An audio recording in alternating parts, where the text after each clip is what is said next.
Youssef nunca imaginó lo duro que sería abandonar Marruecos. Había dejado atrás los callejones de Fez, las voces familiares del mercado, los rezos en la madrugada que parecían envolverlo como un manto protector. Todo eso quedó reducido a un par de maletas, a cajas improvisadas con ropa y objetos de primera necesidad, y a un viaje en barco que se sintió como una huida más que como una migración. Barcelona lo recibió con un aire pesado de otoño húmedo. Las fachadas de Ciutat Bella, carcomidas por la sal y el tiempo, parecían mirar con indiferencia a los recién llegados. Madre e hijo consiguieron alquilar una habitación en un piso compartido con otras familias. El techo era bajo, las paredes descascaradas y el olor a moho se mezclaba con la comida recalentada de los vecinos. Para Youssef, cada día era una lucha, el idioma se le trababa en la boca, los jóvenes del barrio lo miraban con burla, y la sensación de no pertenecer a ningún lado se convertía en un peso insoportable. En medio de todo ese caos, había una caja de madera vieja que viajaba con ellos desde Marruecos. No era grande, pero su madre siempre la mantenía envuelta en telas y la guardaba en el rincón más alto del armario, como si temiera que alguien la tocara. Una tarde, mientras intentaba acomodar las pocas cosas que tenían, Youssef la bajó por curiosidad. El cofre estaba agrietado, la cerradura oxidada, y en la tapa había inscripciones apenas visibles, como grabados borrados por el tiempo. Cuando lo abrió, encontró dentro varias cosas, un rosario de cuentas gastadas, un trozo de pergamino con versos coránicos escritos a mano, y al fondo, envuelto en un paño amarillo desteñido, un anillo de plata ennegrecida. Al tocarlo, sintió un escalofrío que le recorrió la columna. El metal estaba frío, pero de una manera extraña, como si no perteneciera a la temperatura de la habitación. Su madre, al descubrirlo, casi gritó. Le arrebató el anillo de las manos y lo envolvió de nuevo, susurrando oraciones rápidas. «Nunca lo toques, Youssef», le dijo, con los ojos vidriosos. «Ese anillo, no debes hablar de él, no debes usarlo». Él quiso preguntar, pero ella cerró la caja de golpe. «Es lo único que nos queda de tu abuelo», añadió en voz baja. «Y también lo peor». Esa noche, Youssef intentó dormir, pero el cansancio no pudo contra la inquietud. En el silencio del cuarto, mientras escuchaba a los vecinos discutir a través de las paredes, un murmullo suave se filtró en la penumbra. Era como un viento lejano, un susurro en árabe antiguo, palabras que apenas comprendía pero que lo llamaban por su nombre. «Youssef. Youssef». Se sentó en la cama con el corazón golpeándole el pecho. Nadie más parecía haberlo oído. El cofre, en lo alto del armario, parecía palpitar bajo la luz mortecina de la lámpara, como si respirara. Los susurros no cesaron. Cada noche, cuando el silencio cubría el barrio, Youssef se debatía entre el sueño y la vigilia, escuchando esa voz que se deslizaba como humo por las grietas de la realidad. No siempre eran palabras claras, a veces eran lamentos lejanos, otras veces eran frases en árabe antiguo, cargadas de ecos que parecían retumbar dentro de su cráneo. En los sueños, se encontraba en un desierto que no reconocía.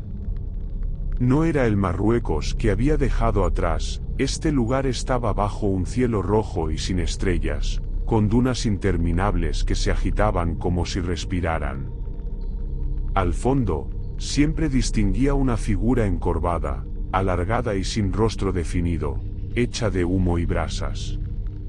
Cuando intentaba acercarse, el viento le arrojaba arena ardiente a los ojos, y la figura solo repetía una palabra: poder.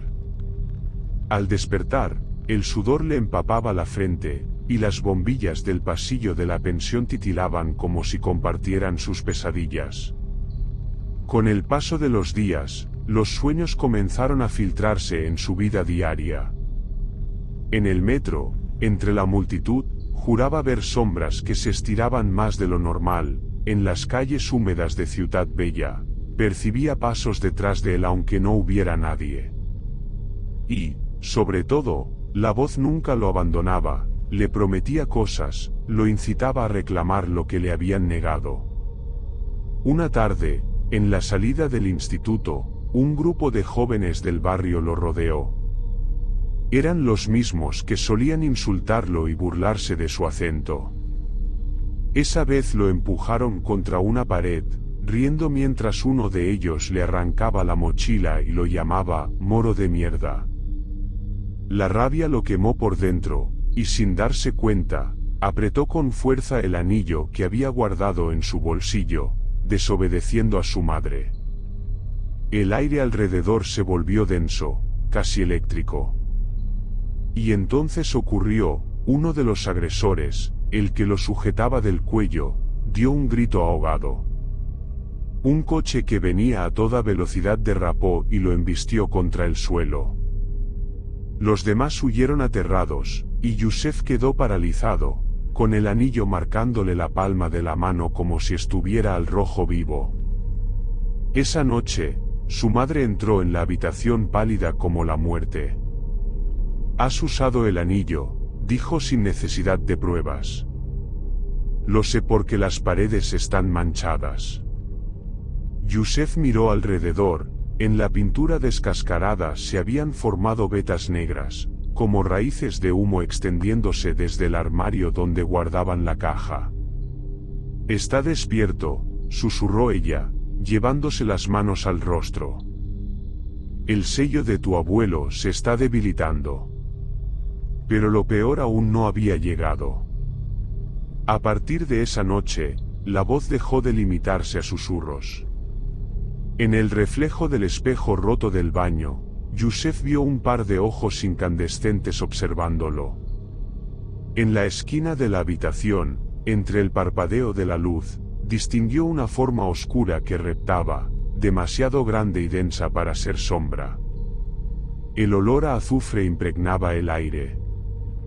El jinn había comenzado a manifestarse en el mundo real. El día en que el jinn se reveló con toda su presencia, Yusef ya había dejado de diferenciar los sueños de la vigilia. Pasaba las noches en vela, con los ojos fijos en la ventana, temiendo que la sombra se materializara en su cuarto. El aire se volvía pesado, y las paredes exhalaban un olor a humo quemado, como si cada ladrillo ocultara un incendio interior. La primera manifestación real ocurrió durante una madrugada. Estaba sentado en su cama, con la caja en el regazo y el anillo en la mano, cuando la bombilla explotó, arrojando la habitación en penumbras. En el silencio, escuchó un murmullo que se transformó en un rugido profundo, tan grave que hizo vibrar los cristales de la ventana. Del rincón más oscuro, una figura comenzó a emerger, un cúmulo de humo negro que se retorcía, tomando forma de cuerpo alto y huesudo, con brazos largos y dedos terminados en garras de fuego. Los ojos, incandescentes como carbones, lo atravesaron. Y entonces, la voz habló, no en su mente, sino directamente en el aire. «Soy el que tu abuelo encadenó, el que ha esperado siglos en silencio. Y ahora, Yusef, soy libre gracias a ti». Yusef retrocedió, con el corazón golpeando en el pecho. ¿Qué eres?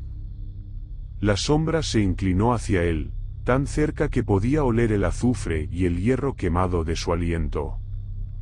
«Soy tu aliado, si lo permites. Tu sangre y la mía están unidas por el sello del anillo. Lo que me pidas, será tuyo. 3 dones puedo darte, a cambio de tu fidelidad». Las palabras se clavaron en él como anzuelos. Yusef recordó la humillación diaria, los insultos, la pobreza, la impotencia de su madre trabajando hasta caer exhausta. Todo lo que odiaba de su vida estaba en ese instante a su alcance para ser borrado. ¿Qué clase de dones?, preguntó, con la voz quebrada.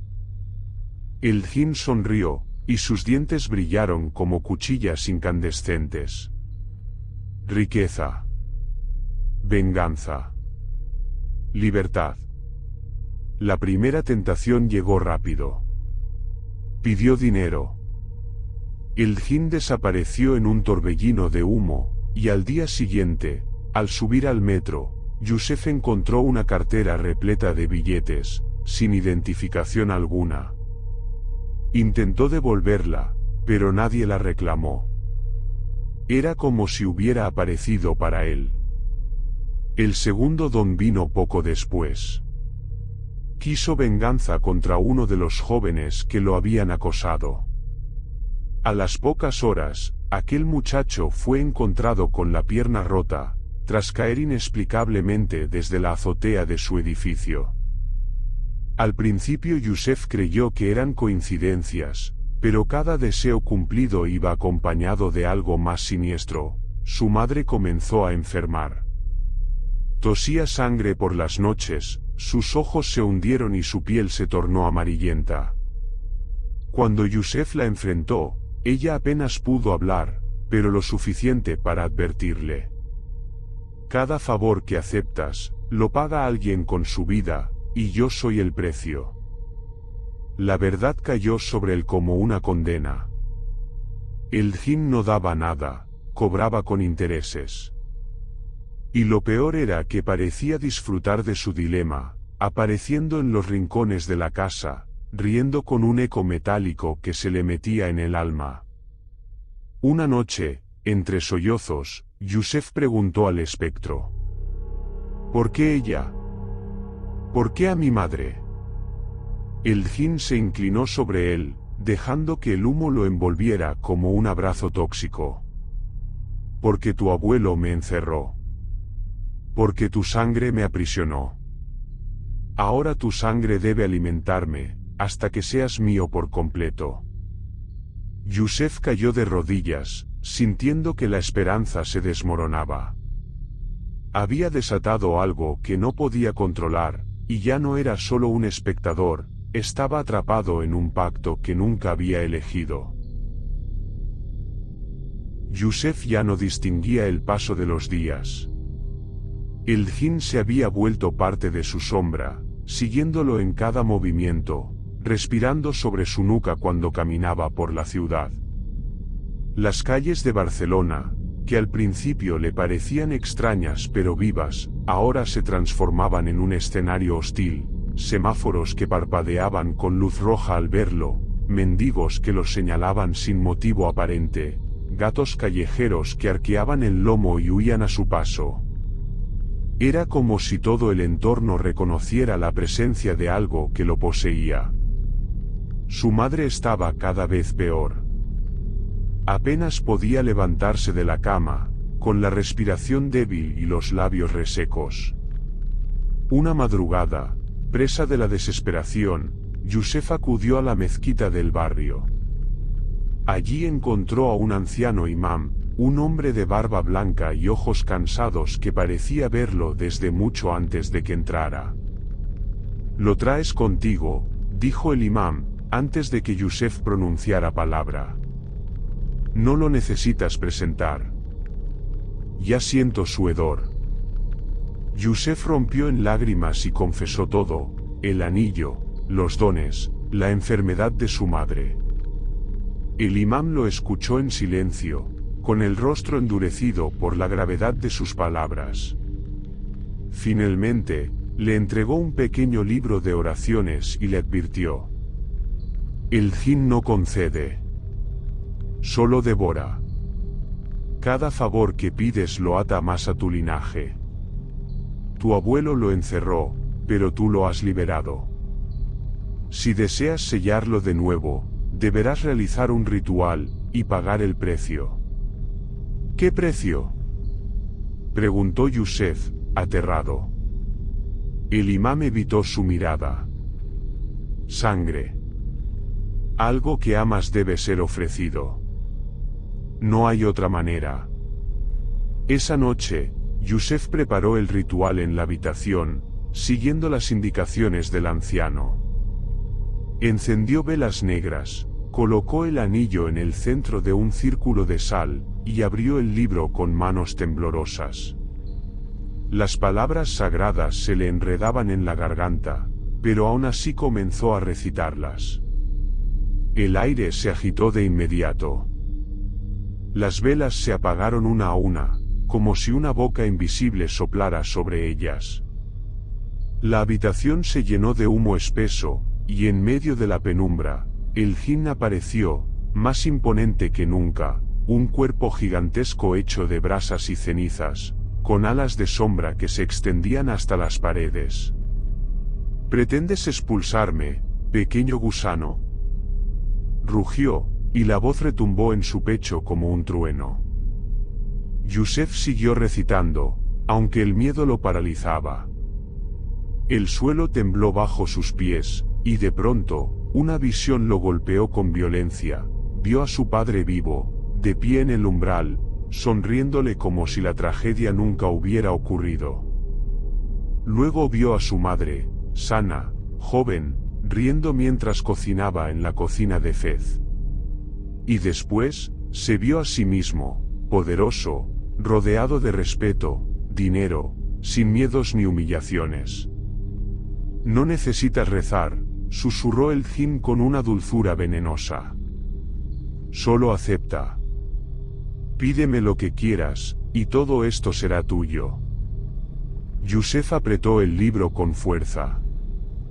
Las lágrimas le nublaban la vista. ¿Y qué debo sacrificar para sellarte?, preguntó con un hilo de voz. El jinn se inclinó hacia él, dejando que su rostro de humo y fuego quedara a pocos centímetros. A tu madre, dijo, con una sonrisa de colmillos incandescentes. O a ti. El mundo se detuvo. El humo lo rodeaba como un manto sofocante. Yusef miró hacia la cama, donde su madre, apenas consciente, lo observaba con los ojos llenos de miedo y súplica. El anillo temblaba en el centro del círculo, como latiendo al compás de un corazón oscuro.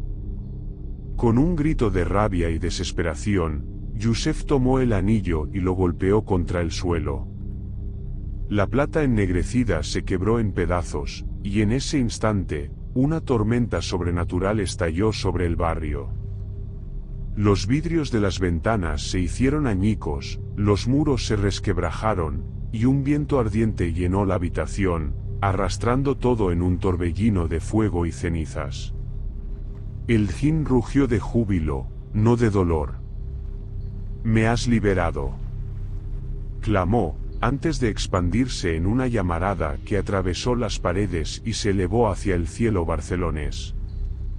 Yusef cayó al suelo, con la garganta desgarrada por el humo, sintiendo que la oscuridad lo devoraba.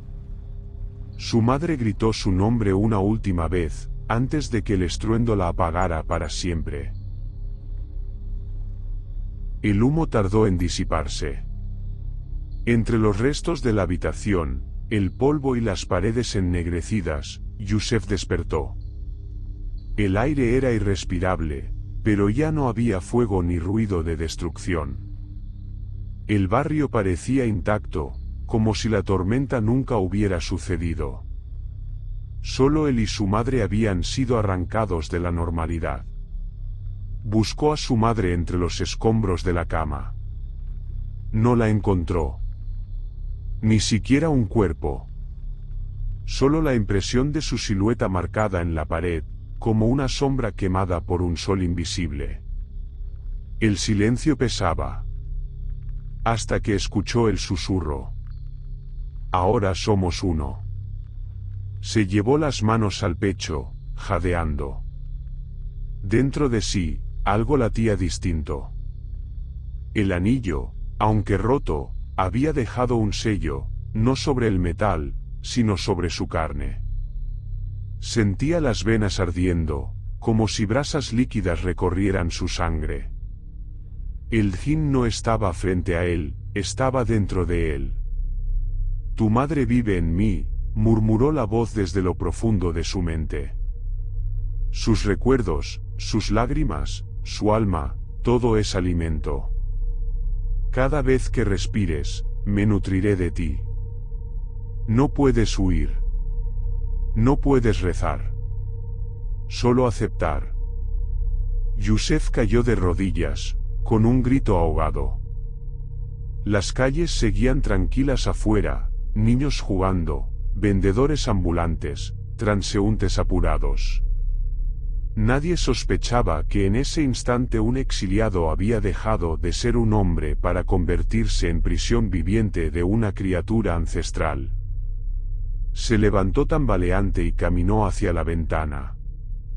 Su reflejo en el vidrio lo devolvió con un detalle inquietante, en sus pupilas se encendía un resplandor rojizo, como un fuego que nunca se apaga. El Jinn rió dentro de él, un eco interminable. Y Yusef entendió que el exilio ya no era de una tierra, ni de un hogar. Ahora estaba condenado a un exilio mayor, el de su propia humanidad.